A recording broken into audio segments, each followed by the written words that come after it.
Hello, good afternoon, and welcome to Next Edu. Gautam Samanto here from Next Edu with GCFFA collaboration. हम लोग six semester classes शुरू किए और six semester में हम लोग दो पेपर आप लोगों को कराएंगे। एक तो हो गया आपका अकाउंट्स मतलब FR FSA and second is financial management.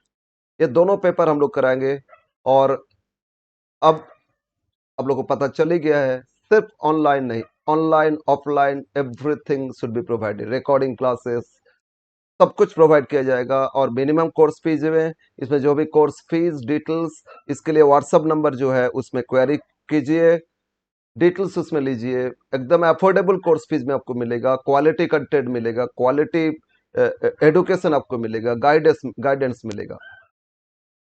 आज हम लोग शुरू करेंगे सिक्स सेमेस्टर। और हाँ, और एक बात, टेलीग्राम चैनल भी आप लोग ज्वाइन कर लीजिए क्योंकि स्टडी मटेरियल्स आपको चाहिए या कुछ भी नोट्स एक्सेट्रा, तो आप थ्रू टेलीग्राम चैनल हम लोगों से कांटेक्ट कर सकते हो।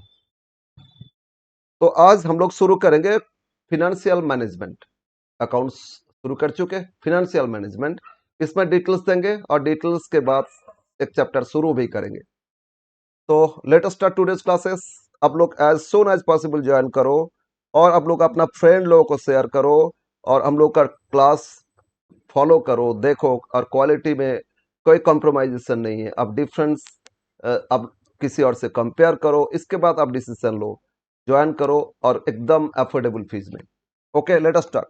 तो आज हम लोग क्लास में जो शुरू करेंगे फिनेंशियल मैनेजमेंट, और फिनेंशियल मैनेजमेंट का एक बार सिलेबस लिख के देते। तो आपका सिलेबस में है चैप्टर, हम लोग क्या शुरू कर रहे हैं आज? आज का चैप्टर है फिनेंशियल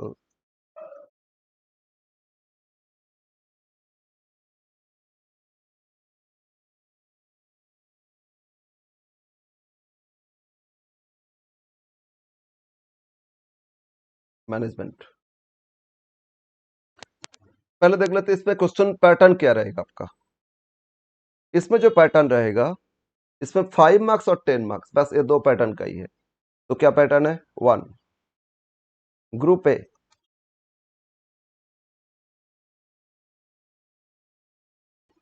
ग्रुप ए में आपको क्वेश्चंस अटेंड करना है, 6 questions, any 6 questions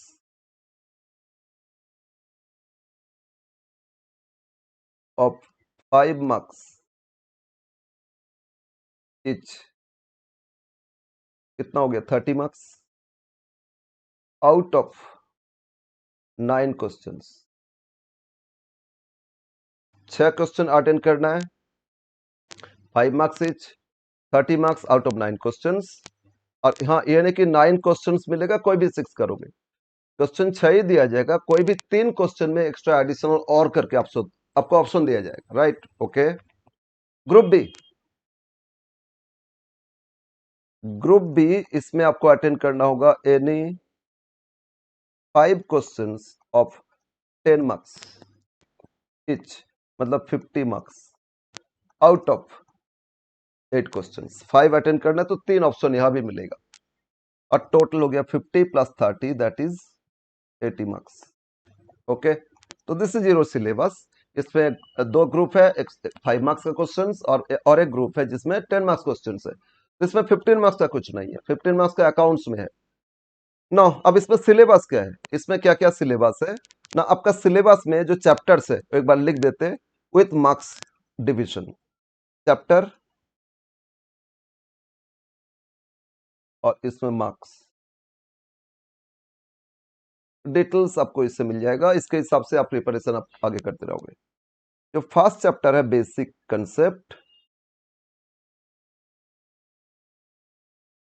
basic concept के साथ साथ एक और है, एक्चुअली यूनिट के हिसाब से लिख रहे हैं। ऐसे तो स्टार्टिंग में ना अलग अलग चैप्टर्स मिलेगा।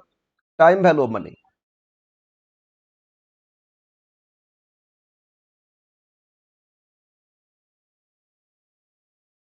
Basic concept and time value of money. और हम जो लोग जो स्टार्टिंग में प्रोवाइड करेंगे, इसमें दो आपको चैप्टर अलग अलग मिलेगा, चैप्टर 1 चैप्टर 2 बोल के, और ये दोनों मिला के आपका मार्क्स है 10 मार्क्स। मोरलेस सभी यूनिट आपका 10-10 मार्क्स का है। सेकंड सेकंड आपका हो गया आपका source of finance, sources of finance and cost of capital,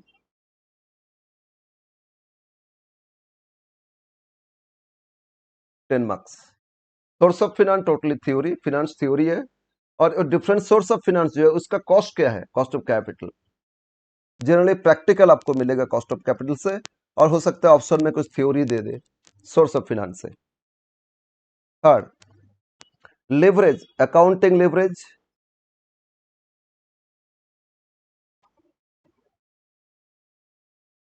and capital structure,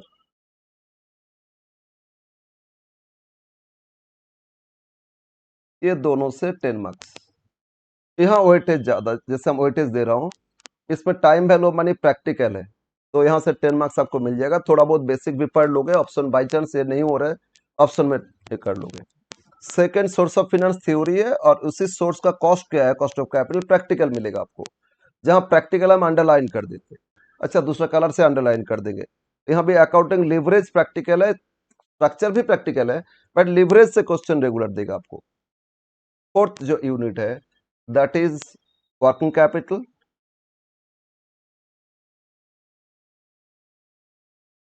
working capital management. इसमें दो, इसके अंदर दो यूनिट है, वर्किंग कैपिटल 1, वर्किंग कैपिटल 2, और ये 20 मार्क्स, क्योंकि दो यूनिट है ना, 20 मार्क्स। फिफ्थ जो यूनिट है आपका कैपिटल बजटिंग,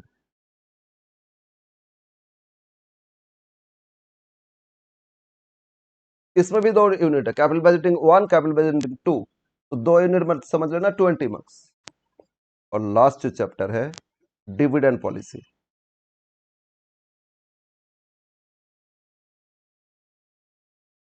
और ये आपका 10 मार्क्स। समझ में आया? तो अल्टीमेटली ऐसे देखा जाए, basic concept 1, time value 2, source of finance 3, cost of capital 4, accounting leverage 5, capital structure 6, working capital 7, capital budgeting 8, dividend policy 9। तो टोटल 9 चैप्टर्स है, और इसमें मार्क्स देख लो 20, 20, 40, 50, 30, 80 मार्क्स। ठीक है ना?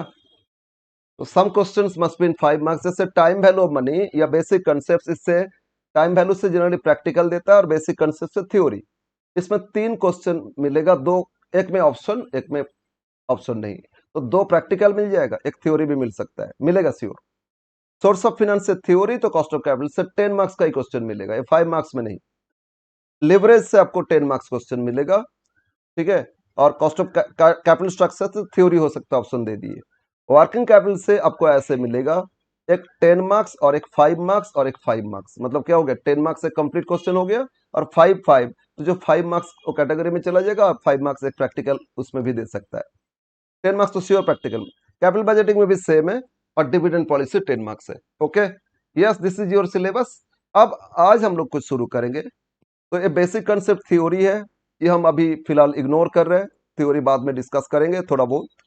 और हाँ, सब चैप्टर से कुछ कुछ थ्योरी आते जाएगा, वो हो जाएगा आपका। टाइम वैल्यू ऑफ मनी, आप लोग सेम 3 में जो आप मैथ्स किए थे ना, मैथ्स किए थे, क्या किए थे ना, कंपाउंड इंटरेस्ट एन्युइटी था ना, time present value, future value of annuity, वो पार्ट इसमें आ रहा है, लेकिन इसमें और डिटेल सीखोगे और डीपली सीखोगे इसमें। फिर सोर्स ऑफ फिनांस, क्या क्या सोर्स ऑफ फिनांस है, कंपनी क्या क्या सोर्स से फिनांस लेके आते हैं, मनी, और उसके लिए कॉस्ट क्या लगता है, ये। तो इस तरह जो चैप्टर से हम आज शुरू करेंगे, the chapter is cost of capital. ठीक है, डिफरेंट सोर्स, उसका उसके इसमें क्या कॉस्ट हम लोग को पे करना पड़ता है, that return rate, that cost rate, return rate equal to cost of capital, तो हम लोग आज सीखेंगे। ठीक है, यस।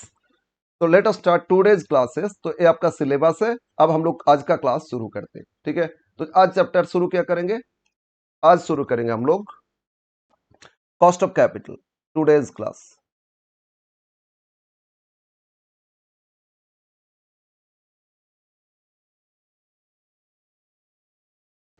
कैपिटल इसमें ये नहीं समझना कि जो मालिक लेके आए, इसमें कैपिटल मतलब डिफरेंट सोर्स ऑफ फिनेंस। तो what is cost of capital, तो सबसे पहले देखते हैं कैपिटल मतलब क्या हो रहा है इसमें यार? कैपिटल मतलब different sources of finance, different sources of finance. तो फिर क्या क्या सोर्स है? ठीक है, तो देखते हैं क्या क्या सोर्स है। तो क्या क्या सोर्स है? वन, सोर्स वन, लोन लिए, बैंक में गए और बैंक से लोन लिए, तो लोन भी एक फिनांस हो गया। Yes sir. Second, loan, loan का एक और पार्ट है डिबेंचर इशू करना, तो डिबेंचर इशू किए, ठीक है ना, ये भी एक सोर्स ऑफ फिनांस हो गया। ये सब एक्सटर्नल सोर्स, पता है ना। थर्ड, एक तो लोन लिए, सेकंड डिबेंचर इशू किए, दोनों लोन का पार्ट हो गया। अब ये भी हो सकता है डिबेंचर इशू नहीं किए लेकिन प्रेफरेंस शेयर इशू किए, प्रेफरेंस शेयर इशू किए और जो भी फिनांस का जरूरत है उसी से हम लोग फुलफिल किए, ठीक है ना। This is source of finance. Fourth, और क्या हो सकता है ना, equity share capital, equity share, है ना। और एक सोर्स है दैट इज रिटेन्ड अर्निंग्स, मतलब reserve and surplus, retained earning या रिजर्व एंड सरप्लस। तो बोलो कितना सोर्स? 5 डिफरेंट सोर्स आया। एक हो गया आपका लोन, सेकेंड हो गया आपका डिबेंचर, ये दोनों लोन कैटेगरी में ही आते हैं। फिर शेयर कैपिटल में एक प्रेफरेंस शेयर, सेकेंड हो गया इक्विटी शेयर, और बाकी एक रिजर्व एंड सरप्लस या retain earnings. Actually profit earn किए कंपनी इस साल, वो प्रॉफिट डिविडेंड नहीं दे रख लिए, तो जो रख लिए उसी पैसा फिर रीइन्वेस्ट होता है कंपनी और उससे फिर एक्स्ट्रा कमाते है ना, इसी से तो ग्रोथ आता है। तो कंपनी डिविडेंड पे करेंगे, यानी आगे डिसीजन सीखेंगे डिविडेंड पॉलिसी में। तो but these are the source of finance. और ये सारा सोर्स को क्या रिटर्न देते, क्या कॉस्ट रिटर्न देते, कंपनी के लिए कॉस्ट क्या देना पड़ता है, that cost is called, that cost of source of finance is called cost of capital. समझ में आया? तो आप देखते हैं, तो कॉस्ट मतलब क्या हो रहा है आगे लिखेंगे। बोलो तो कॉस्ट मतलब क्या? एक्सपेंसेस है, खर्चा। बोलो लोन लेंगे तो क्या देंगे, हम साइड में लिख रहे हैं इसका कॉस्ट क्या होता है, नेम ऑफ कॉस्ट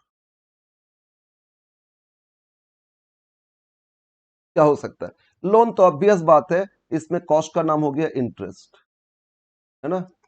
तो क्या रेट से इंटरेस्ट हम पे कर रहे हैं, that is called cost, cost of capital, rate of return, है ना, effective rate of return against different source of finance. ये जो डिफरेंट सोर्स, उसके अगेंस्ट में क्या रिटर्न दे रहे हैं हम उनको। ओके बोलो, तो अगर लोन लिए तो क्या आएगा, इंटरेस्ट आएगा। डिबेंचर इशू किए तो इसमें भी क्या होगा, इंटरेस्ट आएगा ना, interest cost. But preference share issue किए तो इसमें डिविडेंड आएगा, है ना, प्रेफरेंस डिविडेंड मिलेगा उनको। और इक्विटी शेयर इशू किए तो सर इसमें तो डिविडेंड मिल भी सकते, नहीं भी मिल सकते। तो इसमें lots of basis are there. Equity में क्या बेस होता है, एक डिविडेंड हो सकता है, इक्विटी डिविडेंड अगर कंपनी दे रहे है बार बार तो भी हो सकता है, या ईपीएस हो सकता है, earning per share, company earn क्या करे उसके हिसाब से कंपनी का वैल्यू बढ़ जाता है ना। या वैल्यू अप्रिसिएशन, कुछ डिविडेंड नहीं मिला, कंपनी कुछ नहीं दे रहा है लेकिन मार्केट वैल्यू बढ़ रहा है, तो कैपिटल गेन भी बोल सकते हो, क्या रेट से गेन हो रहे हैं। तो ये सारा रिटर्न इक्विटी के लिए देखा जाएगा। तो ये तो सर समझ में आया। लोन है तो इंटरेस्ट पे करेंगे, इंटरेस्ट हो जाएगा कॉस्ट, है ना। फिर अगर डिबेंचर है वो भी इंटरेस्ट पे करेंगे, वो हो जाएगा कॉस्ट। प्रेफरेंस शेयर है तो डिविडेंड देंगे, वो हो जाएगा कॉस्ट। इक्विटी शेयर है तो डिविडेंड भी दे सकते हैं, ईपीएस अर्निंग्स भी, पैट भी हो सकता है, और कैपिटल गेन भी हो सकता है, तो ये सारा कॉस्ट आएगा।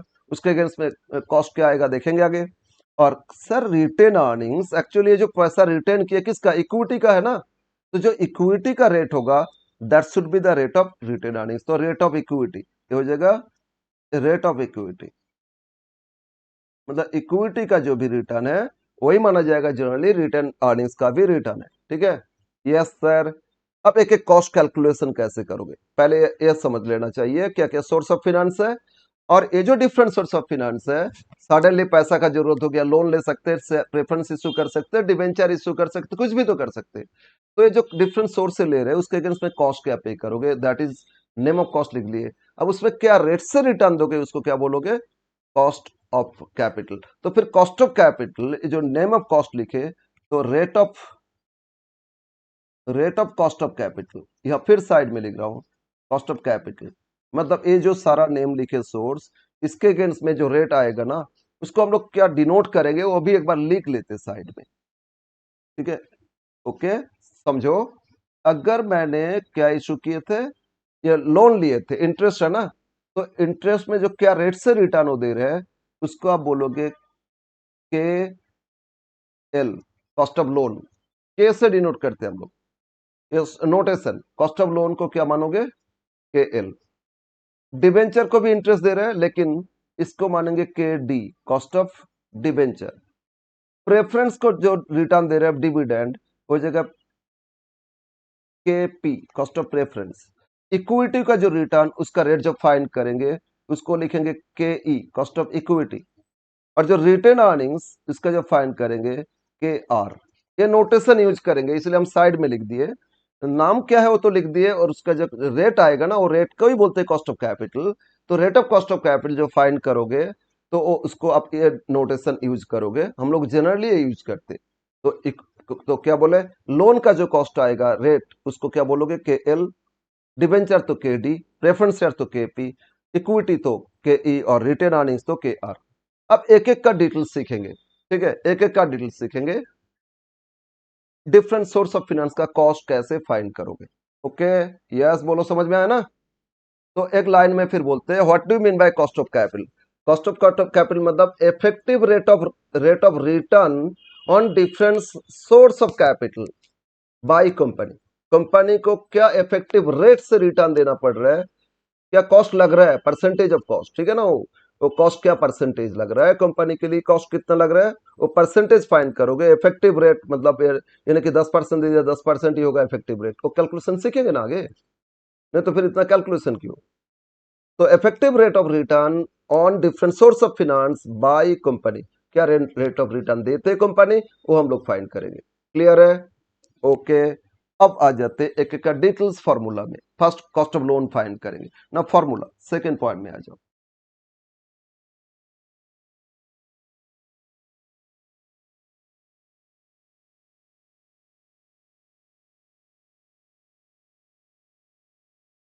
सबसे पहले क्या लिखे, तो लोन वन। तो लोन के लिए कॉस्ट क्या होगा, कॉस्ट ऑफ लोन, इसको क्या डिनोट करते हैं, के एल, है ना। यस सर, इसमें क्या सिंपल, हम बैंक में गए, बैंक बोला 12% इंटरेस्ट दिए पर एडम, तो कॉस्ट तो 12% है। यस, लगता है ना 12%। नहीं, 12% से कम हो सकता है, ज्यादा तो नहीं, कम भी हो सकता है। क्यों कम होगा, समझते। तो कॉस्ट ऑफ लोन नॉर्मली कुछ नहीं दिया, मान लो कि आफ्टर टैक्स है। नॉर्मली कुछ नहीं दिया तो ये जो इफेक्टिव रिटर्न दे रहे कॉस्ट, वो आफ्टर टैक्स देखोगे। तो कैसे फाइंड करोगे, एक बार समझते। फॉर्मूला हम बाद में देंगे, फॉर्मूला बाद में देंगे, एकदम बेसिकली कंसेप्चुअली समझो। कंसेप्चुअली समझोगे तो एकदम आसान हो जाएगा, फिर वो फॉर्मूला शॉर्टकट अप्लाई कर दोगे, शॉर्टकट से भी वही आंसर आएगा। तो सडनली मेरा ट्यूशन सेंटर में हम एक्सपेंशन करना चाहते, इसके लिए हमको 10 लाख का लोन चाहिए। बैंक में गए, ऊपर अपना बैंक में गए, ऊपर जो सेंट्रल बैंक है उसी बैंक में अकाउंट है, तो वहां गए, बैंक बोला हाँ आपको लोन दे देंगे, कोई बात नहीं है, 10 लाख लोन आज ही दे देंगे, आप कुछ डॉक्यूमेंट्स जमा कीजिए, विदाउट सिक्योरिटी आपको लोन दे देंगे, यहाँ इतना दिन से आप ये कर रहे हो, आपको कितना परसेंट ना, 10% इंटरेस्ट पे करना होगा। कोई बात नहीं, हम ले लिए 10 लोन। तो बोलो ये 10 लाख लोन लिए, तो 1 साल बाद हम लोन पे इंटरेस्ट देंगे ना, पे करेंगे, वो मेरे लिए कॉस्ट है। तो बोलो कितना इंटरेस्ट देंगे, नहीं 10 लाख लोन लिए थे बैंक लोन, 10%, तो इंटरेस्ट हम पे करेंगे, इंटरेस्ट मेरे लिए एक्सपेंसेस कितना हो रहे, 1 लाख। बोलो 10 लाख पे 10% कितना होता है, 1 लाख। तो अगर 1 लाख इंटरेस्ट पे किए 10 लाख पे, तो 1 लाख बाई 10 लाख इंटू 100, तो 10% ही तो आएगा ना सर। हाँ, ये इसको बोलते हैं बिफोर टैक्स। इसको क्या बोलते हैं, cost of loan before tax. Before tax में जो इंटरेस्ट रेट दिया था वही रेट हो जाएगा। ओके, समझ में ना। लेकिन आफ्टर टैक्स क्या होगा सर, टैक्स क्यों देखेंगे। ओके, समझते। एक बार हम देखते हैं, अगर इसमें जो बैंक है, bank point of view, investors point of view, bank हमको लोन दिए थे, तो लोन 10 लाख दिए थे और उस पर कितना कमाए, 1 लाख रुपया 1 साल बाद कमाएंगे, हमसे लेंगे। अब 1 लाख रुपया अगर बैंक का इनकम हो गया तो बैंक को इनकम टैक्स देना होगा। तो बैंक मान लो 30% टैक्स देता है, तो 1 लाख पे 30% टैक्स पे करेंगे ना बैंक। टैक्स कितना पे करेंगे, 30,000। 30 पे करने के बाद बैंक का कितना नेट इनकम आएगा, 70,000। बोलो बोलो। तो income interest after tax, interest after tax bank का कितना हो जाएगा, बोलो 70,000। अब बोलो बैंक हमको लोन कितना दिए थे, 10 लाख, उसमें नेट कमाए कितना आफ्टर टैक्स, 70,000। तो 70,000 अर्न किए, डिवाइड बाय कितना, 10 लाख, और इंटू 100 करोगे, देखोगे ये आएगा 7%। तो मतलब इफेक्टिव कॉस्ट कितना परसेंट हो रहा है आफ्टर टैक्स, 7%। बिफोर टैक्स कितना था, 10%, लेकिन आफ्टर टैक्स कितना हो गया, 7%। तो बैंक के पॉइंट ऑफ व्यू से देखोगे 7% बैंक को रिटर्न मिला, तो मेरे पॉइंट ऑफ व्यू से ही 7% रिटर्न होगा। लेकिन सर क्यों, एक्चुअली हमको टैक्स बेनिफिट मिला। इंटरेस्ट पे किए तो प्रॉफिट से 1 लाख रुपया इंटरेस्ट माइनस किए, इसके बाद जो नेट प्रॉफिट आया उस पर ही तो टैक्स पे किए ना। तो 1 लाख एक्सपेंसेस माइनस किए, मतलब उस पर जो टैक्स बेनिफिट, 1 लाख अगर एक्सपेंसेस नहीं होता, मेरा प्रॉफिट 1 लाख बढ़ता, तो 30%, 30,000 एक्स्ट्रा टैक्स पे करते। बोलो बोलो बोलो। अगर 1 लाख इंटरेस्ट नहीं होता, मेरा प्रॉफिट आया था बिफोर इंटरेस्ट 5 लाख, है ना, और इंटरेस्ट पे किए 1 लाख, तो इंटरेस्ट माइनस किए तो 4 लाख हो गया। अब 30% टैक्स, तो 4 लाख पे 30% देंगे, 4 लाख पे 30, 1,20,000। लेकिन ये इंटरेस्ट नहीं होता तो 5 लाख पे 30% कितना पे करते, बोलो बोलो बोलो। 5 लाख पे 30%, 1,50,000 पे करते। लेकिन इंटरेस्ट के कारण हम 1,20 पे करें, तो 30,000 टैक्स बेनिफिट भी तो हमको मिला, टैक्स बेनिफिट। तो जो टैक्स बेनिफिट मिला, इंटरेस्ट मैंने पे किए 1 लाख, उसमें टैक्स बेनिफिट 30, तो मेरा नेट कॉस्ट कितना हुआ, बोलो 70 तो हुआ ना। तो इसीलिए इफेक्टिव रेट मतलब वो आफ्टर टैक्स से माना जाएगा। तो आफ्टर टैक्स रिटर्न कंपनी कितना दे रहे, जहां से फाइनेंस लिए तो उनको दे रहे थे, that rate of return equal to cost of loan. बोलो समझ में आया ना। यस, तो सर इतना कैलकुलेशन करेंगे, हाँ ये तो इजी है भाई। बस टोटल इंटरेस्ट फाइंड कर लो, उससे टैक्स माइनस कर दो, जो आया interest after tax, divide by loan amount into 100, rate आ जाएगा। अब इतना नहीं करेंगे हम, देखो अब शॉर्टकट क्या अप्लाई करेंगे। तो cost of loan equal to, अब फॉर्मूला में आ जाओ, cost of loan equal to I into 1 - T, I into 1 - T, बस इतना में ही हो जाएगा cost of capital, cost of loan आ जाएगा। समझो, आई मतलब क्या है, वेयर आई का मतलब होता है रेट ऑफ इंटरेस्ट। आई का मतलब क्या है, रेट ऑफ इंटरेस्ट। और टी मतलब क्या, rate of tax, rate of tax divide by 100। अगर 30%, 30/100 मतलब 0.3, ठीक है ना। 40%, 40/100 0.4। तो 1 - अगर 30, 1 - 0.3, तो 1 - 0.3 मतलब 0.7, है ना। अब बोलो इस क्वेश्चन में आ जाओ, 10% था interest rate, into 1 - tax rate 30%, 0.3, तो मतलब 0.7। 1 - 0.3 किया 0.7, और 0.7 इंटू 10 करोगे, देखोगे 7 ही आएगा ना। तो अपने आप आ गया। आई इंटू 1 - टी करोगे तो cost of loan after tax अपने आप आ जाएगा। बोलो क्लियर है ना। Yes sir. तो simple formula, I into 1, A 1 है, ए आई है, आई का मतलब इंटरेस्ट रेट, और टी मतलब टैक्स रेट, ए 1 है, 1 से टैक्स रेट माइनस करोगे तो cost of capital, cost of loan after tax मिल जाएगा। क्लियर, एकदम इजी है ये फॉर्मूला ना। अगर बोल देता बिफोर टैक्स तो आई हो जाएगा, 1 - टी माइनस नहीं करोगे, सिर्फ आई, वो हो जाएगा आपका, मतलब जो इंटरेस्ट रेट था वही हो जाएगा कॉस्ट ऑफ कैपिटल। तो क्वेश्चन में बिफोर टैक्स बोल रहा है तो समझ लेना, और टैक्स माइनस नहीं करना। और क्वेश्चन में कुछ नहीं बोला तो समझ लेना आफ्टर टैक्स ही करना है आपको। Clear, okay. फर्स्ट कंप्लीट हो गया। फर्स्ट हम लोग कॉस्ट सीख लिए। कौन सा कॉस्ट सीखे, कॉस्ट ऑफ लोन सीखे। Yes sir. अब cost of debenture, now cost of debenture, second note, second point लिखो, कॉस्ट ऑफ डिबेंचर।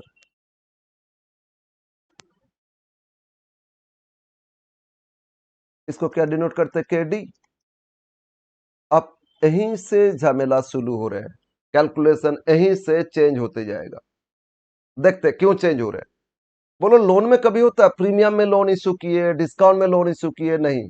बैंक से लोन लोगे तो जितना अमाउंट ऑफ लोन उतना ही तो होता है, प्रीमियम ना डिस्काउंट होता है ये। हाँ सर, लेकिन डिबेंचर में देखोगे, डिबेंचर प्रीमियम इशू हो रहे हैं, डिबेंचर डिस्काउंट इशू हो रहे हैं, तो फिर यहाँ कुछ प्रॉब्लम है ना। तो इसमें क्या फॉर्मूला अप्लाई करोगे, तो फॉर्मूला अप्लाई करोगे, पॉइंट इसमें दो चीज देखोगे, डिवेंचर रिडीमेबल या डिवेंचर परपेचुअल। परपेचुअल मतलब जितना दिन कंपनी है वो डिवेंचर रहेगा। सर इस तरह डिवेंचर इशू होता है क्या? हाँ होता है, लेकिन अगर दे दिया कि परपेचुअल है तो अब परपेचुअल का फॉर्मूला कुछ और लगेगा। और रिडीमेबल है, रिडीमेबल मतलब 5-6 साल बाद लोन रिपे होगा ना, डिवेंचर रिडीमेबल, तो रिडीमेबल में कुछ और फॉर्मूला लगेगा। तो क्या फॉर्मूला है सर? ओके, फॉर्मूला में आते, if debentures are perpetual, if debentures are perpetual,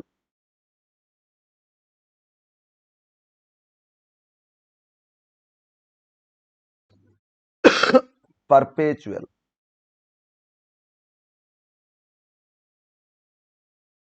perpetual मतलब क्या बोले थे ना, इरिडीमेबल मतलब लाइफ लॉन्ग, जितना दिन कंपनी और डिवेंचर्स है।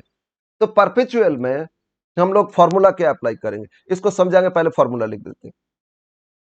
के D cost of debenture equal to I, interest है ना, डिवेंचर को भी इंटरेस्ट देते तो आई, इसमें क्या लगेगा, इसको आफ्टर टैक्स करोगे, इंटरेस्ट तो 1 - t करोगे, divide by NP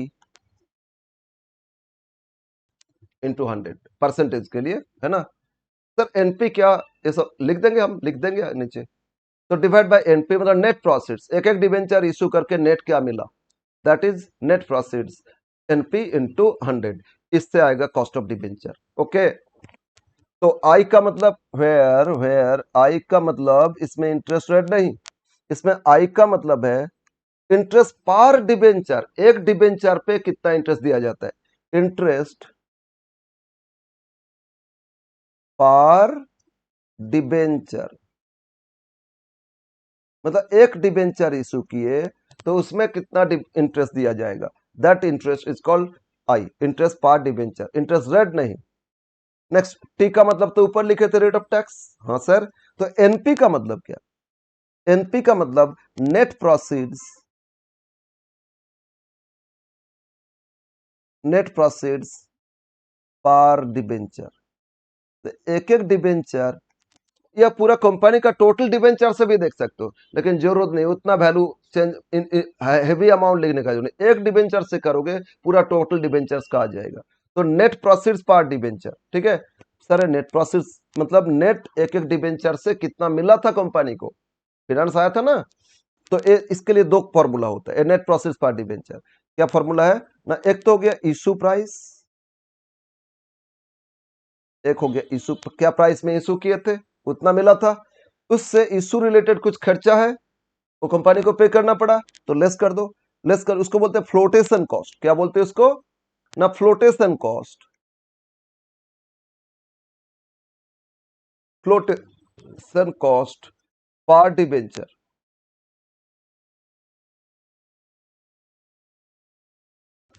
flotation cost per debenture, bracket में ये भी लिख लेते हैं, मतलब कुछ नहीं है,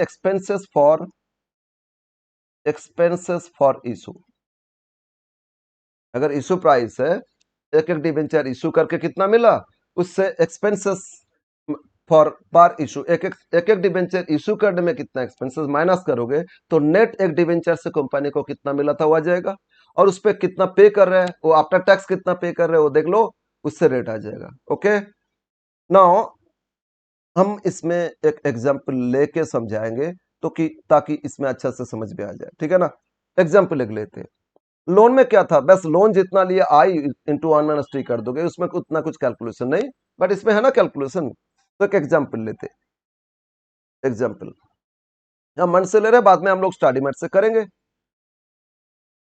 ए लिमिटेड, अच्छा यहाँ एक और प्राइस लिखेंगे, यहाँ साइड में स्लैश करके रख दो, अच्छा लिख देते, क्या लिखे थे, issue price minus production cost, ये हो सकता है, और मार्केट प्राइस, मार्केट में क्या दाम चल रहा है, मतलब पहले से इशू डिबेंचर तो मार्केट प्राइस देखोगे, market price minus production cost per debenture, ठीक है। फ्लोरेसेंट कॉस्ट क्यों लगे? अरे मार्केट में बाई करोगे तो ब्रोकरेज रिटेल आएगा, पे कुछ पे करना होगा, खर्चा लगेगा ना, इसीलिए। तो market price minus fluorescent cost, ये माइनस कर दोगे तो नेट प्राइस हो जाएगा, राइट? Yes sir. तो अब एग्जाम्पल में आ जाओ। तो दो जनरली क्या है ना, इशू प्राइस दिया रहेगा, issue price minus fluorescent cost करोगे, लेकिन ऑलवेज इशू पहले से इशू डिबेंचर है, अब फाइंड करना चाहते कॉस्ट क्या, तो आप आज क्या मार्केट में दाम है देख लो, फ्लोरेसेंट कॉस्ट पर डिबेंचर कुछ लग रहा है वो माइनस कर दो, तो जो आएगा नेट प्रॉफिट हो जाएगा, right? Yes sir. Now A Limited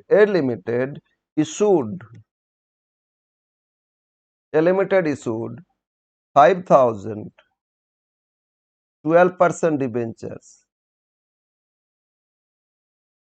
rupees 20 each, face value इसमें 20 है,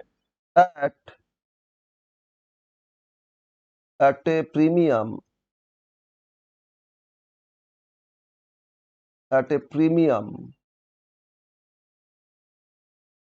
of 10%। ठीक है, कंपनी इशू किए थे 5,000 12% debenture 20 each at a premium कितना, 10%। Expenses on issue, example 1 on issue rupees 3,000, company का इशू के लिए खर्चा लगा, टोटल खर्चा कितना लगा, 3,000। ठीक है, एंड टैक्स रेट दे दिया 30%। तो फाइंड कॉस्ट ऑफ डिबेंचर,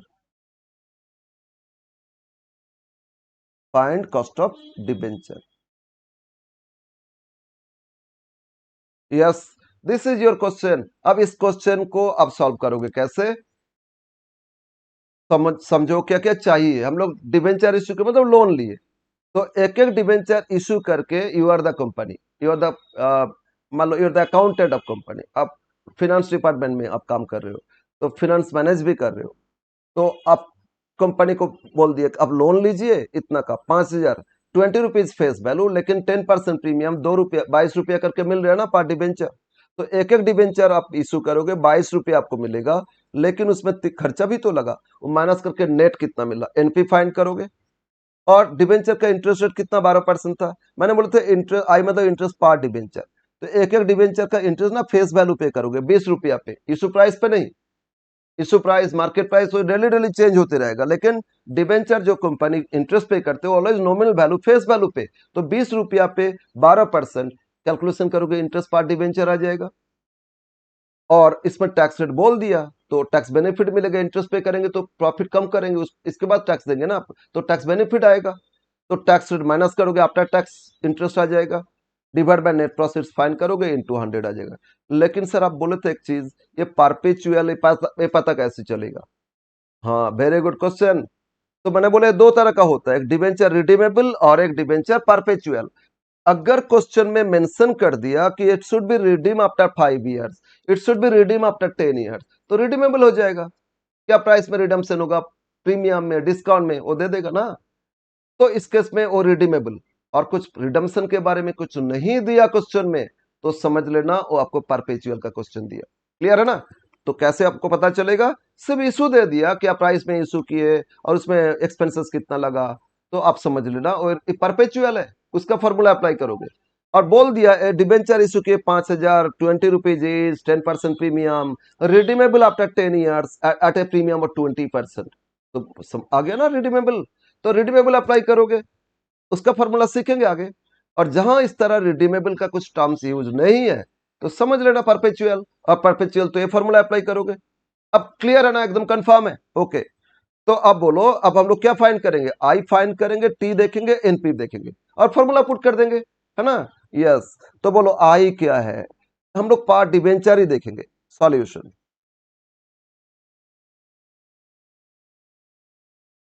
एक मिनट,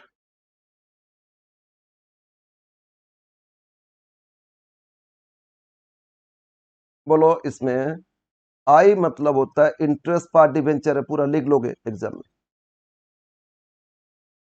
क्या नोटेशन है, क्या चीज का नोटेशन, वो लिख लेना। तो डिवेंचर का पार्ट डिवेंचर फेस वैल्यू 20 रुपया है ना? और इसमें 12% करके कंपनी क्या करते, 12% करके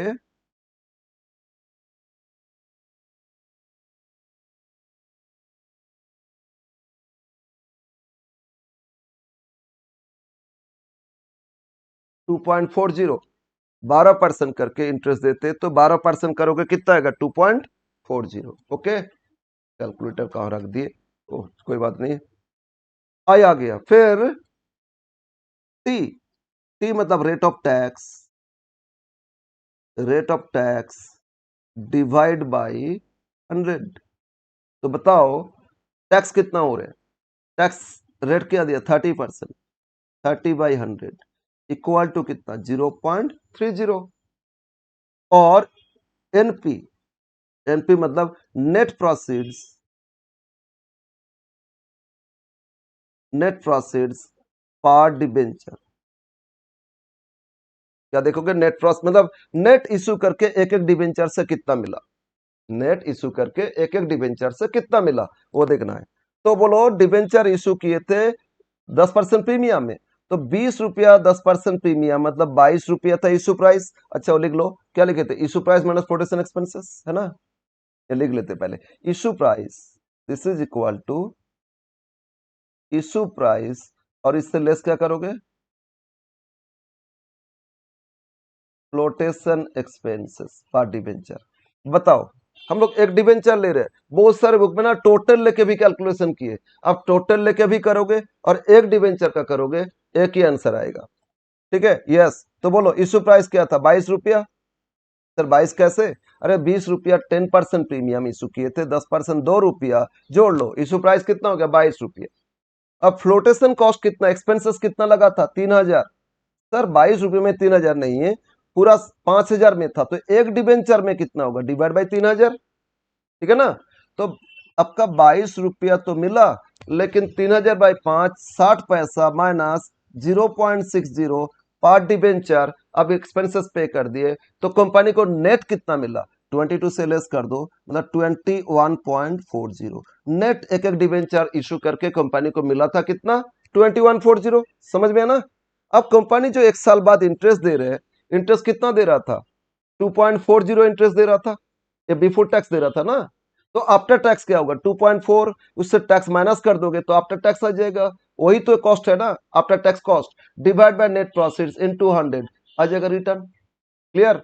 अब टोटल लेके भी करोगे सेम रिटर्न आएगा, तो इसलिए बेटर है आप एक एक डिबेंचर पे कर लोगे, राइट। बोलो बोलो, अब फॉर्मूला अप्लाई करो, therefore KD equal to cost of debenture तो केडी से ही डिनोट किया जाएगा, केडी इक्वल टू क्या लिखोगे, फॉर्मूला पहले एक बार लिख लो, और 2-3 क्वेश्चन ना फॉर्मूला लिख लिख के कर लोगे तो फॉर्मूला रटने का जरूर नहीं, याद हो जाएगा।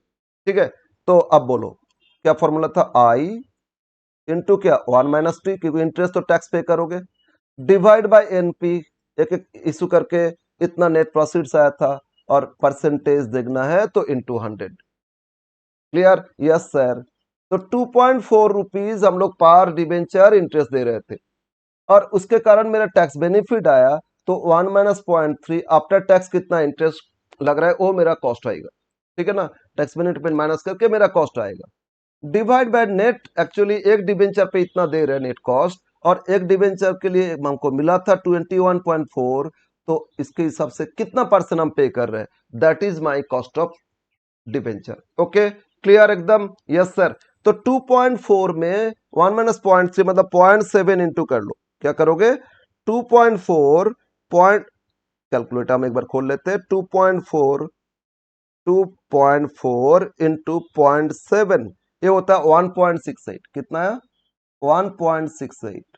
आप लोग भी साथ में करोगे, हो सकता है कैलकुलेटर में मैंने गलत कर ली है, खैर डिवाइड बाय क्या करोगे, डिवाइड बाय 21.40 इंटू 100, यस। तो 1.68 इंटू 100 कर लो, इंटू 100 और डिवाइड कर दो कितना 21.40, तो इज इक्वल टू ये होता है 7.85, 85 का बहुत सारा डेसिमल्स है, 7.85%। तो cost of debenture after tax कितना हो गया आपका 7.85%। ओके, एकदम क्लियर है। तो अगर डिबेंचर रिडीमेबल नहीं है, इरिडीमेबल मतलब परपेचुअल, तो ये फॉर्मूला अप्लाई करोगे। और अगर बोल देता सर बिफोर टैक्स, तो ये जो 1 - टी जहां लिख रहे थे ना उसको इग्नोर कर देंगे, before tax only I by NP into 100 हो जाएगा, सिंपल, समझ में है ना। और अगर आफ्टर टैक्स है तो इसमें 1 - टी क्या करोगे इंटू कर लोगे, तो ये था cost of debenture if it is irredeemable या परपेचुअल। बोलो बोलो बोलो, समझ में आया सबको? अगर समझ में आ रहे भाई लाइक तो करते जाओ, ठीक है। एनीवे, और कहीं पे भी प्रॉब्लम हो रहा है पूछते जाओगे, प्रॉब्लम हो रहा है पूछते जाओगे, और हम लोग कोशिश करेंगे एज सुन एज पॉसिबल आपको रिप्लाई देने का। नेक्स्ट अब आ जाते ये डिबेंचर का दूसरा, ये था क्या, अगर परपेचुअल होता है तो परपेचुअल मतलब क्या बोले, एयर इरिडीमेबल, जितना दिन कंपनी ये रहेगा। हाँ, आपको अच्छा नहीं लग रहा है डिबेंचर में रखना पैसा, आप मार्केट में बेच दिए, कोई और खरीद लेंगे, लेकिन कंपनी आपको वापस नहीं कर रहा अभी। जैसे शेयर में हम लोग गाला लगाते हैं, कंपनी थोड़ी शेयर हम लोग को खरीद लेता है हम लोग मार्केट में बेच देते, कोई और खरीद लेता है, कंपनी को उससे क्या मतलब। परचेस सेल मार्केट में होता रहता है, दैट इज इरिडीमेबल। अब आ जाते हैं, अगर ए डिबेंचर रिडीमेबल होता है, अगर ए डिबेंचर क्या होता है, रिडीमेबल होता है, तो फिर इसमें क्या चेंजेस आएगा, फॉर्मूला में आते फिर। B, if the debentures are redeemable, if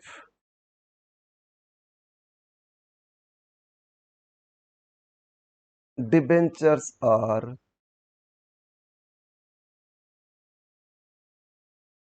redeemable, और ये इंपॉर्टेंट है, ये फॉर्मूला याद रखना, ये फॉर्मूला काम का है, क्योंकि क्वेश्चन देता है तो रिडीमेबल ले देता है मैक्सिमम, ओनली डिबेंचर से क्वेश्चन है तो, ठीक है। यस, अब यहां देखते क्या क्या क्या आ रहा है। मैंने क्या बोले, मेरा रिटर्न क्या रेट से रिटर्न दे रहे हैं, क्या कॉस्ट मेरा लग रहा है ना। तो बोलो, अगर मैंने कंपनी अब डिबेंचर इशू किए, जो इंटरेस्ट दे रहे थे, इंटरेस्ट मेरा एक्सपेंसेस है, यस सर। तो एक तो मेरा इंटरेस्ट एक्सपेंसेस है, और उसमें टैक्स बेनिफिट है, इसलिए आप 1 - t करके कॉस्ट देख रहे थे, इंटरेस्ट कॉस्ट आया था, डिवाइड बाय नेट प्रॉफिट बेच के कितना आया था देखे थे, ठीक है ना। बट यहाँ क्या है, ये रिडीमेबल। मान लो इशू किए थे, कितना में इशू किए थे, 22 रुपये करके इशू किए थे, खर्चा माइनस करके 21.4 हमको मिला था। अगर खर्चा नहीं है तो 22 रुपया इशू से आया था, और मैंने बोल दिए 5 साल बाद रिडम्पशन करेंगे, होल्डर्स को हर साल तो इंटरेस्ट देते जाएंगे 10% के हिसाब से, 5%, 6%, जो भी इंटरेस्ट वो देते जाएंगे, लेकिन 5 साल बाद डिबेंचर मैंने आपको रीपे भी कर देंगे। और क्या प्राइस में रीपे करेंगे, 20% प्रीमियम में, 20% प्रीमियम में रीपे करेंगे।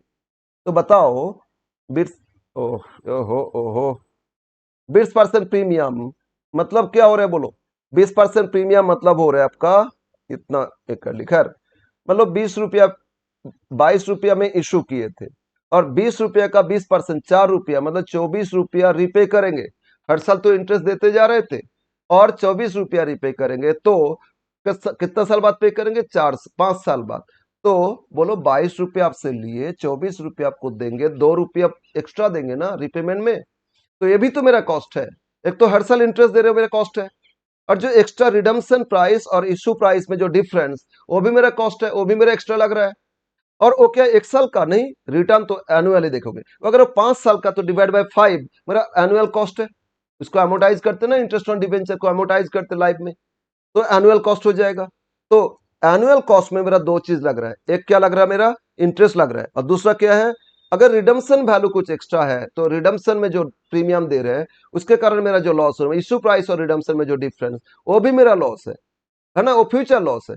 और वो कितना साल का लॉस है, डिवेंचर का लाइफ अगर 5 साल, तो 5 ईयर्स का लॉस है, तो एनुअल लॉस कितना, डिवाइड बाय 5, तो वो डिवाइड करेंगे, तो एनुअली मेरा कॉस्ट कितना लग रहा आ जाएगा, और उस बेसिस पे कैलकुलेशन करेंगे। तो फॉर्मूला एक बार लिख देते, इसके बाद समझाएंगे दोनों। ये तो ऑलरेडी एक आइडिया दे दिया ना, तो के डी इक्वल टू लिखो, अगर रिडीमेबल है, के डी इक्वल टू क्या हो जाएगा, आई इंटू क्या 1 - t, ठीक है, प्लस इसके साथ एक और कॉस्ट देखेंगे, क्योंकि इसमें रिडम्पशन और इश्यू में जो डिफरेंस था वो भी तो कॉस्ट है, लेकिन वो कितना दिन का कॉस्ट है, इंटरेस्ट तो हर साल देते वो, लेकिन पूरा लाइफ का है, तो 1/लाइफ एन मान लेते, लाइफ 5 ईयर तो n5, लाइफ 4 ईयर तो n4, लाइफ 10 ईयर तो n10, 1/10, ये 10 साल का खर्चा है, इनटू खर्चा मेरा क्या ना, redemption value minus net profits, net profit issue से क्या आया था, और रिडम्पशन कितना करेंगे n ईयर्स आफ्टर, इसमें जो डिफरेंस वो मेरा पूरा लॉस था,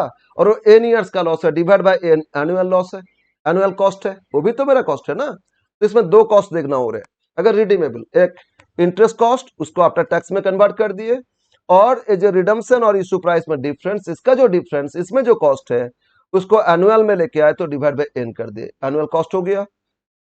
तो एनुअल मेरा टोटल कॉस्ट आया डिवाइड बाय, अब प्रॉब्लम क्या, सिर्फ इशू प्राइस नहीं, हर साल अलग अलग प्राइस है तो एवरेज प्राइस होना चाहिए। एवरेज क्या करोगे ना, नेट प्रॉफिट इशू प्राइस और रिडम्पशन वैल्यू, मतलब ओपनिंग और क्लोजिंग, रिडम्पशन तो क्लोजिंग वैल्यू, तो ये दोनों का एवरेज कर लोगे, मतलब ओपनिंग प्लस क्लोजिंग, मतलब एनपी ओपनिंग था प्लस रिडम्पशन वैल्यू आपका क्लोजिंग है, डिवाइड बाय 2, है ना।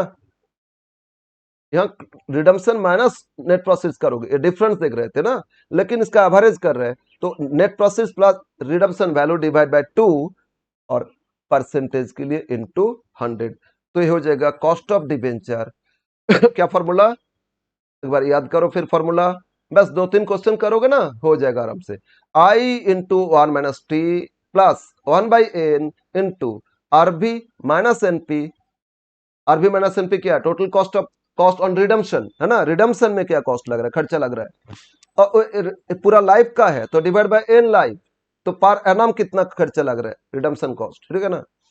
और तो अब एनुअली कॉस्ट हो गया, दो चीज, divide by NP plus RB by 2, average cost, average value, है ना, एवरेज वैल्यू क्या था डिवेंचर का, इनटू 100, इससे आ जाएगा रिटर्न ऑन डिवेंचर, मतलब कॉस्ट ऑफ डिवेंचर, ठीक है, इफ इट इज रिडीमेबल। बोलो क्लियर है।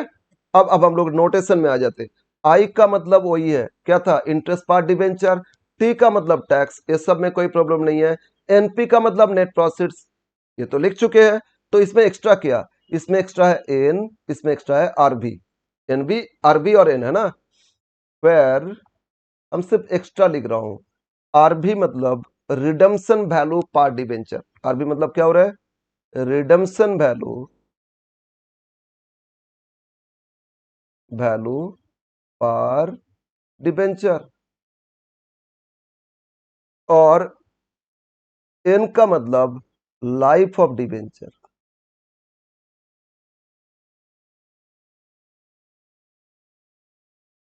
ईयर्स, है ना, कितना साल बाद रिडम्पशन होगा, अभी से कितना साल बाद रिडम्पशन, 4 साल तो N4, 10 years तो N10, ओके, यस। तो ये था calculation of cost of debenture if debenture are redeemable, okay, yes sir. Now यहाँ बस फॉर्मूला याद रखना है, लेकिन कंसेप्चुअली फॉर्मूला याद करोगे ठीक रहेगा, है ना। इसमें एक चीज और, ये जो रिडम्पशन और नेट प्रोसेस का डिफरेंस है, ये भी तो कॉस्ट है, ये भी तो एक्सपेंसेस है, इसमें टैक्स बेनिफिट मिलेगा या नहीं, ये टैक्स बेनिफिट मिलेगा तो यहाँ भी 1 - टैक्स कर लेंगे।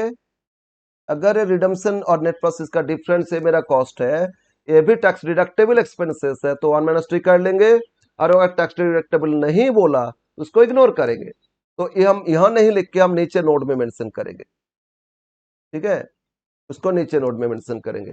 तो आरबी माइनस एनपी, ये जो कॉस्ट है ये मेरा एक्सपेंसेस है, ये मेरा अगर टैक्स डिडक्टेबल एक्सपेंसेस है तो इसमें भी 1 - टी मल्टीप्लाई करेंगे, अगर वो टैक्स डिडक्टेबल नहीं है तो मल्टीप्लाई नहीं करेंगे, क्लियर है। कुछ नहीं दिया तो आप जो भी मानोगे उसके हिसाब से आंसर हो जाएगा। तो यहां लिख लेते हैं, if RB minus NP is a tax deductible, मतलब इससे टैक्स बेनिफिट हमको मिलेगा, तो इसमें भी टैक्स कर लोगे, tax deductible, tax deductible expenses, company के लिए एक्सपेंसेस है ना, कॉस्ट है, एक्सपेंसेस, तो 1 - T also multiplied, also multiplied किसके साथ मल्टीप्लाई करोगे, मल्टीप्लाइड विथ, किसके साथ करोगे, आरबी माइनस एनपी, इसमें कर लोगे इनटू 1 - टी, ठीक है। ये जो आरबी माइनस एनपी न्यूमरेटर में लिखे थे उस जगह पे मल्टीप्लाई हो जाएगा, हम एस्टोरिक मार्क ना इधर लगा देते, ये एस्टोरिक मार्क ये याद रखने के लिए, ठीक है, यस सर। और अगर कोई टैक्स डिडक्टेबल नहीं बोल रहा है सर, वो पता कैसे चलेगा, आप जो भी एजम्पशन करोगे लिख दोगे, ठीक है ना, वो एजम्पशन लिख देना, लिख के कर लेना, बस दोनों में टैक्स लगा दो, कोई प्रॉब्लम नहीं है, इंटरेस्ट में तो लगेगा ही लगेगा, इसमें भी लगा दो, कोई प्रॉब्लम नहीं है, नीचे मेंशन कर देना tax deductible expenses. Actually point of view capital gain, कभी कभी ना ये सब कैपिटल गेन एग्जाम्प्टेड होता है अप टू सर्टेन एक्सटेंट, तो इसीलिए एग्जाम्प्टेड भी हो सकता है, टैक्स डिडक्टेबल हो भी सकता है, नहीं भी हो सकता है। तब इसके हिसाब से कॉस्ट अमोर्टाइजेशन होता है, लेकिन इसमें टैक्स बेनिफिट नहीं, टैक्स के लिए उसको कंसिडर नहीं करते, तो फिर वो टैक्स डिडक्टेबल नहीं आएगा। तो इसीलिए बोल रहा हूँ, तो उसमें अगर बोलेगा तभी करोगे, नहीं बोलेगा नहीं भी कर सकते हो, करोगे तो नोट्स में मेंशन कर देना। Yes sir. तो इसमें एक एग्जांपल लेते हैं। ओके, तो हम लोग दो कॉस्ट आज सीख लेंगे। एक तो कॉस्ट ऑफ लोन था, वो इजी है, उसके लिए एग्जांपल नहीं लिए, तो जो एग्जांपल लिए थे लोन 10 लाख था ना, उससे हो गया, समझ में आ गया। बट डिवेंचर में ली है, यहां से स्टार्ट हो रहे हैं कैलकुलेशन। 5-5 नंबर में ऐसा एक एक क्वेश्चन दे सकता है, ठीक है ना। तो डिवेंचर में दो है, एक तो रिडीमेबल और एक इरिडीमेबल। एक और फॉर्मूला सीखेंगे आज, क्योंकि डिवेंचर रिलेटेड है, इसलिए वो भी सीख लेंगे। इसके बाद बाकी नेक्स्ट क्लास में करेंगे। तो ओके ओके ओके, एग्जाम्पल लिखो, एग्जाम्पल 2।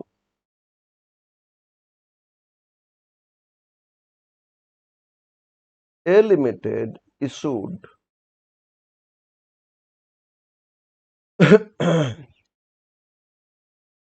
20,000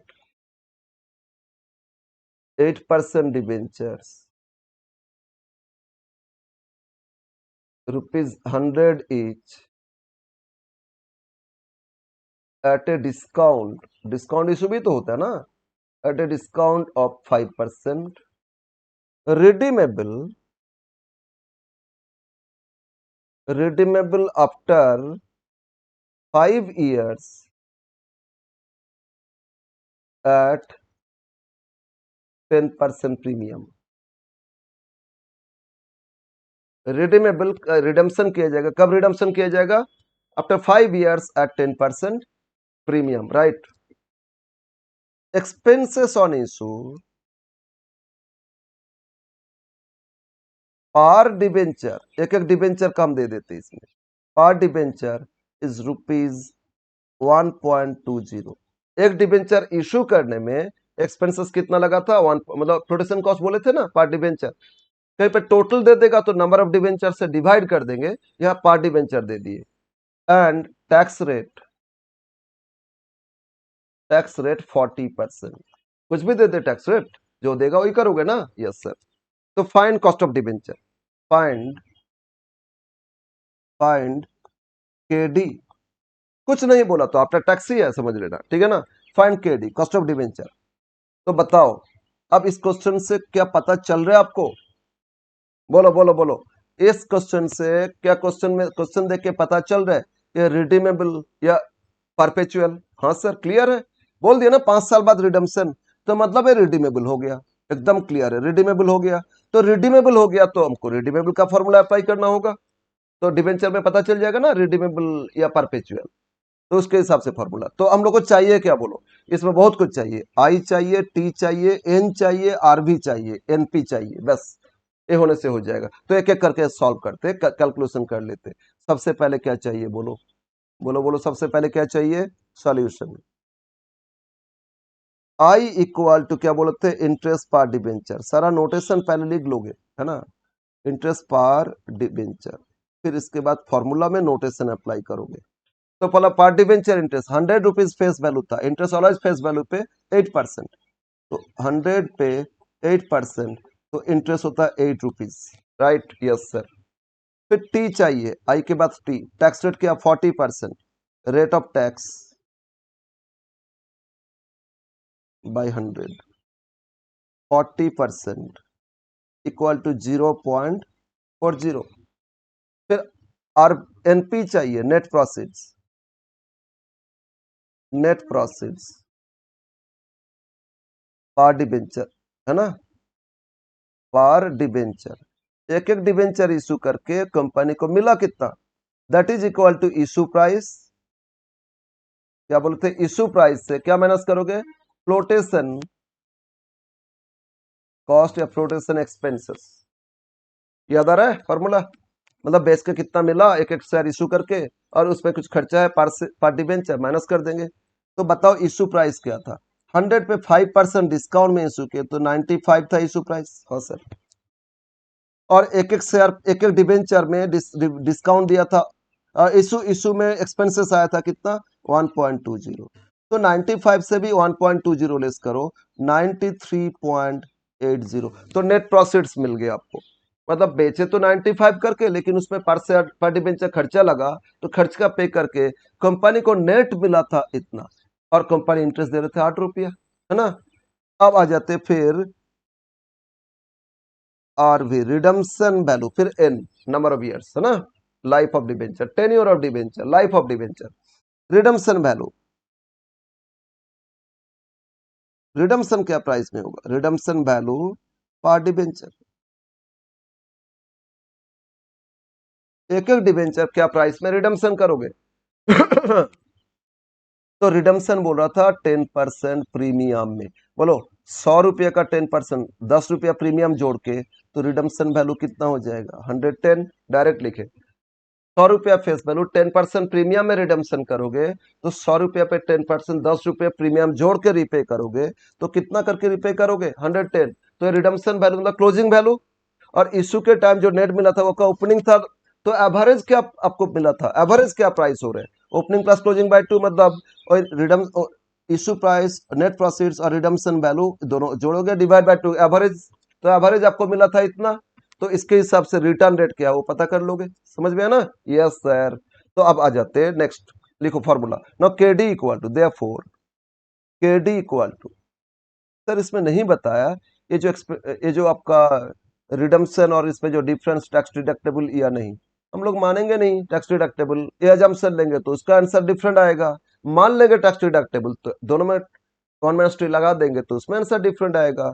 तो कुछ नहीं दिया तो ऊपर जो फॉर्मूला लिखे उसी को अप्लाई करते, तो लिखो आई इंटू 1 - 3, ठीक है, प्लस 1 बाई, अच्छा सॉरी सॉरी सॉरी एक चीज नहीं लिखी, एन इक्वल टू लाइफ, कितना ईयर्स था 5 ईयर्स, है ना, एन मतलब life, 10 year, life of debentures कितना ईयर्स था 5 ईयर्स, रिडीमेबल आफ्टर 5 ईयर्स, तो 1/n into RV minus NP, यहाँ टैक्स नहीं लगा रहे, मान लिए टैक्स डिडक्टेबल नहीं है, और नीचे एवरेज करोगे एनपी प्लस आरवी, अब आरवी प्लस एनपी लिखो ना इसी सीक्वेंस में, यहाँ नीचे प्लस करोगे ऊपर माइनस किए थे, डिवाइड बाय 2 इंटू, प्लस में तो कोई प्रॉब्लम नहीं है, इंटू 100, अब वैल्यू पुट कर दो, वैल्यू पुट करोगे, सॉल्व करोगे, आंसर आ जाएगा। तो बोलो एक एक करके बोलो, आई कितना आया था, बोलो 8 रुपये आया था, वन माइनस टैक्स रेट क्या था 0.4, 0.4, तो आफ्टर टैक्स हो गया, ठीक है ना, 1 - 0.4 प्लस 1/n क्या था 5, n5, आरबी क्या था 110, एनपी क्या था 93.8, है ना, डिवाइड बाय आरबी या एनपी, एनपी क्या था 93.8, आरबी क्या था 110, divide by 2, average cost, average investment, और इनटू 100, तो इससे मिल जाएगा cost of debenture redeemable. Okay, yes sir. अब कैलकुलेशन करो, 1 - 0.4 मतलब 0.6, बोलो 1 - 0.4 क्या होता है 0.6, और 0.6 में 8 मल्टीप्लाई कर लो, 0.6 इंटू क्या 8, तो ये होता है 4.8, कितना हो गया 4.8, प्लस यहाँ पहले ब्रैकेट 110 से क्या माइनस करोगे 93.110 माइनस कर दो 93.8, तो डिफरेंस कितना आया, डिफरेंस आया 16.2 डिवाइड बाय एन क्या था 5, है ना, होल डिवाइड बाय, अब एवरेज करो, क्या एवरेज करोगे ना 93.8 plus, sorry sorry sorry sorry sorry 93.8, ठीक है, प्लस प्लस कितना, प्लस है आपका 110 प्लस 110, ठीक है, डिवाइड बाय 2, डिवाइड बाय 2 करने से ये होता है 101.9 इंटू 100, ठीक है ना। अब ऊपर एक बार डिवाइड कर दो, कितना था 16.2 डिवाइड बाय क्या 5, तो ये होता है 3 पॉइंट, तो 4.8 प्लस 3.24 डिवाइड बाय 100 1.9 इंटू 100, बस फाइनली आपको मिल जाएगा कॉस्ट ऑफ डिबेंचर, ठीक है ना, यस सर। तो कब कैलकुलेशन करो 4.8 प्लस कितना 3.24 ये आया आपका 8.04 है ना, 8.04 इंटू 100 डिवाइड बाई 101.9। अब कैलकुलेटर लेके फटाफट कैलकुलेशन करके लिख देना, इतना डिटेल्स ऑफ दिखाना नहीं, यहाँ ये कैलकुलेशन दिखाओ फिर इसके बाद कर लो। तो 8.04 इंटू 100 इंटू क्या 100 और डिवाइड बाय क्या, डिवाइड बाय 101.9, तो इज इक्वल टू हो रहे हैं 7.89। कितना 7.89। तो कॉस्ट ऑफ डिवेंचर इसमें after tax, cost of debenture बस आफ्टर टैक्स बोले या कुछ ना बोले, क्या हो जाएगा 7.89%। ओके बोलो समझ में आया। तो डिवेंचर का फॉर्मूला हम लोग सीख लिए। और एक चीज, ये जो क्वेश्चन सॉल्व किए इसमें अगर ये मेंशन कर देता क्वेश्चन में कि ये जो आरबी माइनस एनपी, ये जो कॉस्ट है कंपनी का खर्चा है, रिडम्पशन एक्स्ट्रा प्राइस में कर रहे हैं, इशू कम प्राइस में किए थे, तो ये भी तो खर्चा है ना, लेकिन ये पूरा लाइफ का खर्चा है डिवेंचर का। तो एनुअल खर्चा देखे, अगर टैक्स डिडक्टेबल बोल देंगे तो इसमें भी 1 - 3 इंटू करेंगे, तो ऑब्वियस बात है, तो इस केस में भी यह थोड़ा चेंज हो जाता, तो रेट में भी चेंज आता। लेकिन कोई प्रॉब्लम नहीं है, जो एजम्पशन आप लिखोगे उसके हिसाब से आंसर करेक्ट है, उसको गलत नहीं किया जाएगा। अब दोनों में यहाँ भी 1 - 3, यहाँ भी 1 - 3 अप्लाई कर सकते हो, ठीक है। Yes sir. तो हम लोग दो कॉस्ट फाइंड किए, क्या क्या कॉस्ट लिखे थे, टोटल 5। एक था लोन, सेकंड था डिवेंचर, दोनों हो गया। थर्ड था प्रेफरेंस, फोर्थ था इक्विटी, फिफ्थ था रिटेन अर्निंग्स। इक्विटी आ गया तो रिटेन अर्निंग्स आ जाएगा, वही तो इक्विटी का ही रिटर्न है ना। तो आज एक और फॉर्मूला सीखेंगे, कॉस्ट ऑफ प्रेफरेंस, डिवेंचर जैसा है इसीलिए सीख लेंगे। और फिर इसके बाद नेक्स्ट क्लास में बाकी इक्विटी का सीखेंगे, रिटेन अर्निंग्स अपने आप हो जाएगा। बट यहाँ खत्म नहीं, एक एक सोर्स सीख लेंगे, तो इसके बाद सीखेंगे लॉन्ग क्वेश्चन, ओवरऑल टोटल सबको एवरेज कॉस्ट क्या है। इतना सारे फाइनेंस का अलग अलग कॉस्ट है ना, तो एवरेज कॉस्ट ऑफ कैपिटल क्या होगा, वेटेड एवरेज कॉस्ट, वो कैलकुलेशन वही पूछेगा आपको लॉन्ग क्वेश्चन में 10 नंबर में, ठीक है। और इस तरह दे रहे तो एक इक्विटी से दे दिया, एक डिवेंचर से दे दिया, एक इक्विटी से दे दिया, एक प्रेफरेंस से दे दिया, 5-5 नंबर का 10 नंबर में, ठीक है। Yes sir.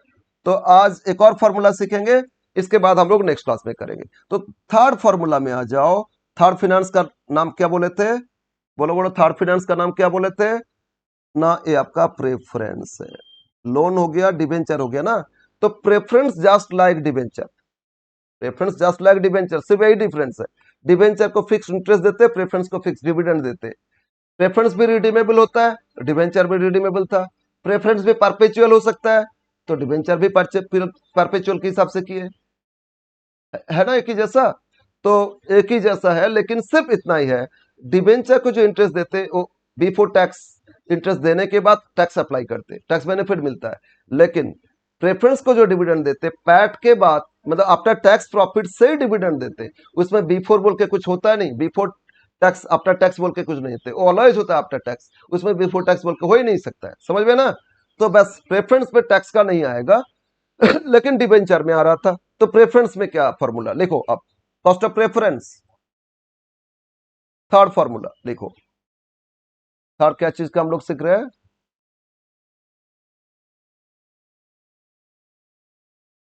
Cost of preference shares. किसका सीख रहे हैं, कॉस्ट ऑफ प्रेफरेंस शेयर। इसका नोटेशन क्या बोले थे, KP, cost of preference shares, मतलब नोटेशन क्या लगाए थे, केपी, राइट। नाउ मैंने इसमें बोले, इसमें भी क्या होता है, एक रिडीमेबल और एक क्या होता है, इरिडीमेबल। तो अगर रिडीमेबल है तो क्या करोगे, जैसे डिबेंचर में अप्लाई किए, और इरिडीमेबल है तो क्या करोगे। तो लिखो if, point A, if preference shares are perpetual, if preference shares are perpetual, मतलब इरिडीमेबल, नॉट रिडीमेबल, ठीक है। तो एक बार डिवेंचर में आते, क्या लिखे थे बोलो, परपेचुअल। आई इंटरेस्ट पर डिवेंचर था, 1 - 3 किए थे क्योंकि इसमें इंटरेस्ट तो बिफोर टैक्स था, तो टैक्स बेनिफिट मिलता है। बट प्रेफरेंस तो आफ्टर टैक्स ही पे करते, टैक्स बेनिफिट थोड़ी मिलता है। तो इसमें 1 - 3 नहीं करोगे, सिर्फ आई इसमें इंटरेस्ट है, उसमें प्रेफरेंस डिविडेंड लिखोगे। डिवाइड बाय एक एक प्रेफरेंस इशू करके आप क्या मिला था, एनपी इंटू 100, सेम फॉर्मूला, समझ में है ना। तो अब लिखो, इसमें उसमें इंटरेस्ट दे रहे थे, इसमें प्रेफरेंस डिविडेंड देंगे, तो फॉर्मूला क्या लग रहा है ना, K P equal to P D preference dividend divide by NP, divide by क्या करोगे, एनपी, और इनटू क्या करोगे, 100। ओके, क्लियर है ना। तो इसमें कुछ नहीं करना, सिर्फ प्रेफरेंस डिविडेंड देख लो, पार शेयर कितना प्रेफरेंस डिविडेंड, जैसे पार शेयर इंटरेस्ट फाइंड करे थे डिवेंचर में, तो PD equal to preference dividend per share, एक एक प्रेफरेंस शेयर पे डिविडेंड रेट अप्लाई कर दोगे, प्रेफरेंस डिविडेंड पर शेयर, और एनपी मतलब net proceeds, net proceeds per share, per preference share, ठीक है ना। और इसको ये भी बोल सकते हैं issue price minus flotation expenses, flotation expenses, और market price minus flotation expenses. Always issue होता तो नहीं, कभी कभी इशू होता है, एक बार इशू होता है, हर बार तो डेली डेली डेली थोड़ी इशू होता है, हर साल इशू थोड़ी होता है। तो इशू प्राइस इशू किए तो इशू प्राइस देखोगे, नहीं तो अभी मार्केट प्राइस तो मार्केट प्राइस देखोगे, और प्रोडक्शन एक्सपेंसेस खरीदने में क्या लग रहा था खर्चा वो देखोगे, ठीक है ना। Yes sir. नाउ तो केपी इक्वल टू इसमें PD preference dividend by NP into 100, right. अगर रिडीमेबल होता है तो फिर क्या होगा, इसमें हम एग्जांपल नहीं ले रहे, नीचे एक एग्जांपल ले लेंगे बी। अब भी लिखो, if preference shares are redeemable, if preference shares are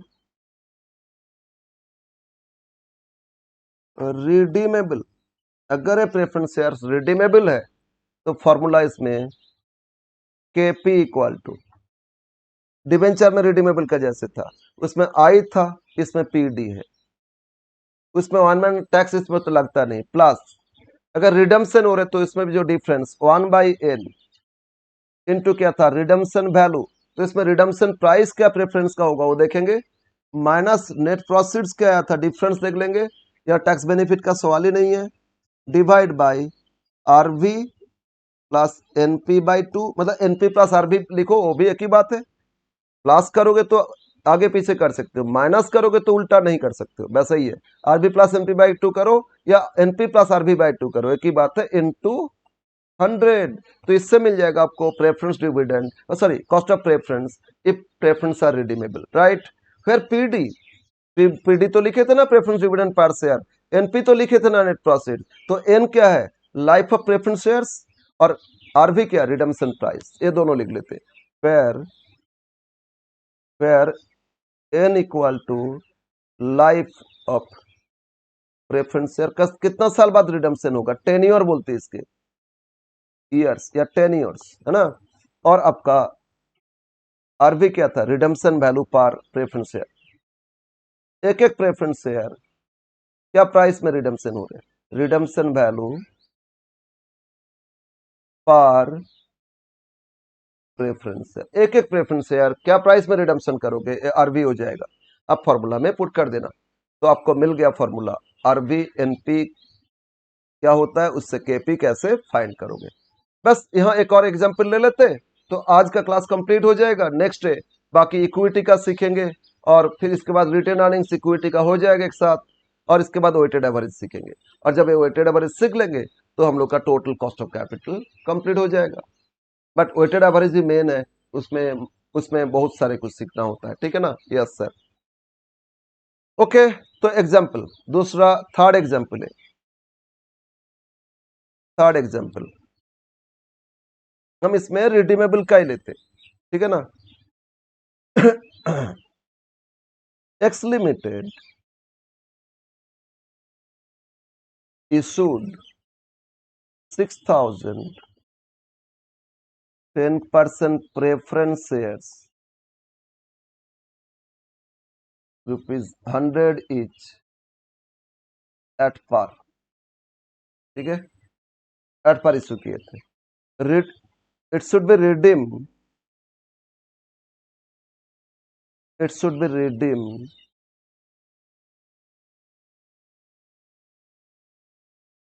after 10 years at 20% premium. इसको रिडम्पशन किया जाएगा, कब रिडम्पशन किया जाएगा? 10 ईयर्स आफ्टर कितना में? 20% प्रीमियम। और इसमें एक्सपेंसेस दिया ही नहीं, मतलब फ्लोटेशन एक्सपेंसेस नहीं दिया, इशू एक्सपेंसेस नहीं दिया, तो ignore it. Tax rate is 30%। Find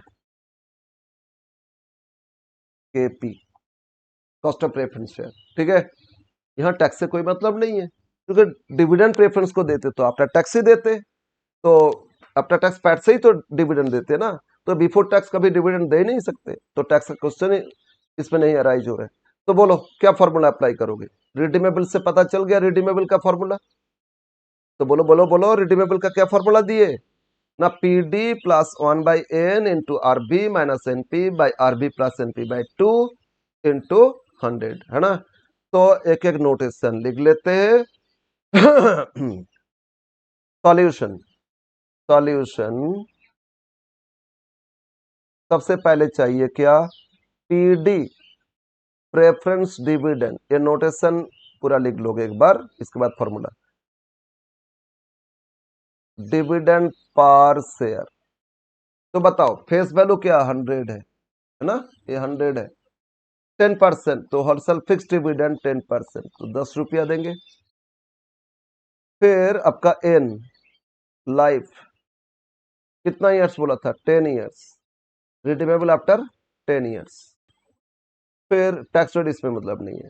फिर एनपी, नेट प्रोसीड्स, मतलब क्या बोलते हैं? Issue price minus flotation expenses. Issue बोला था एट पार, बोलो 100 इज एट पार, तो 100 फ्लोटेशन एक्सपेंसेस कुछ लगा ही नहीं, तो एनपी हो गया 100। रिडम्पशन वैल्यू पर शेयर।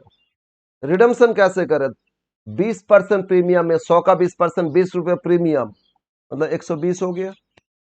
बस ये सारा जो चाहिए फाइंड कर लो, इसके बाद फॉर्मूला पुट कर दो।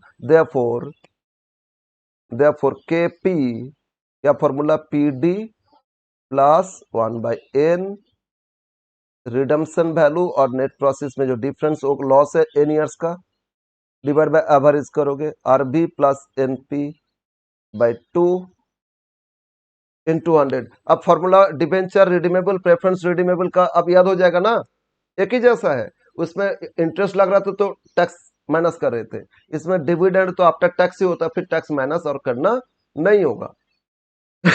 ओके, तो बोलो पीडी कितना है? पीडी कितना है? 10। एन कितना? ये भी 10 है। Redemption value 120, net proceeds 100, divide by 120 plus 100 by 2 और इनटू 100, राइट? Yes sir. तो एक बार सिंप्लीफाई कर लेते, 120 माइनस 100 मतलब 20/10, ये 2 आ गया है ना, इनटू 100 डिवाइड बाय 120 प्लस 100, 220/2 110। बस कैलकुलेशन कर लो परसेंटेज, मतलब 12 इंटू 100, 1200 डिवाइड बाय 110, बस आ जाएगा ना आंसर? Yes sir. तो 1200 क्या है? 1200 डिवाइड बाय 110, तो ये आता है 10 पॉइंट इक्वल टू 10.909, मतलब 91%। तो कॉस्ट ऑफ प्रेफरेंस शेयर कितना है आपका? 10 प्लस 2, 12 इंटू 100, 1200 बाय 100, 10 कर दोगे, रेट आ जाएगा। तो कॉस्ट ऑफ प्रेफरेंस शेयर्स मिल गया आपको, कितना है आपका? 10.91%। तो ऐसे तो प्रेफरेंस शेयर का डिविडेंड रेट था 10% था, लेकिन इफेक्टिव रेट क्या होगा? 10.91%। बोलो समझ में आया? तो यस, तो आज हम लोग इतना सीखे, क्या क्या सीखे? आज हम लोग सीखे कि cost of different source of finance, इसका कॉस्ट क्या होता है, that is called cost of capital. ठीक है, तो इसमें कैपिटल का मतलब ये नहीं कि शेयर कैपिटल सिर्फ नहीं, कैपिटल का मतलब होता है डिफरेंट सोर्स ऑफ फिनांस। एक बार टोटल हम लोग गो थ्रू कर लेते हैं, क्या बताए सिर्फ आज का चैप्टर। तो डिफरेंट सोर्स ऑफ फिनांस में एक लोन है, बाहर से लेते हैं, डिबेंचर बाहर में इशू करते हैं एक्सटर्नल सोर्सेस, और प्रेफरेंस इक्विटी सब इंटरनल सोर्सेस, बट सबका जो कॉस्ट लग रहा है कंपनी का, that is cost of capital. ठीक है, तो लोन के अगेंस्ट में कॉस्ट का नाम है इंटरेस्ट, तो क्या रेट से इंटरेस्ट, इफेक्टिव रेट है, आफ्टर टैक्स क्या है वो हम लोग देखते हैं, उसको बोलते हैं K L, cost of loan. इसका simple formula, I interest rate क्या था into 1 minus tax, after tax cost आ जाएगा। और कहीं पे अगर क्वेश्चन में मेंशन करे बिफोर टैक्स, तो जहां जहां 1 माइनस टैक्स मल्टीप्लाई किए उसको इग्नोर कर दोगे, तो बिफोर टैक्स आ जाएगा। Right, yes sir. नेक्स्ट, अगर डिबेंचर है तो डिबेंचर और लोन में थोड़ा सा अंतर, दोनों ही तो लोन है।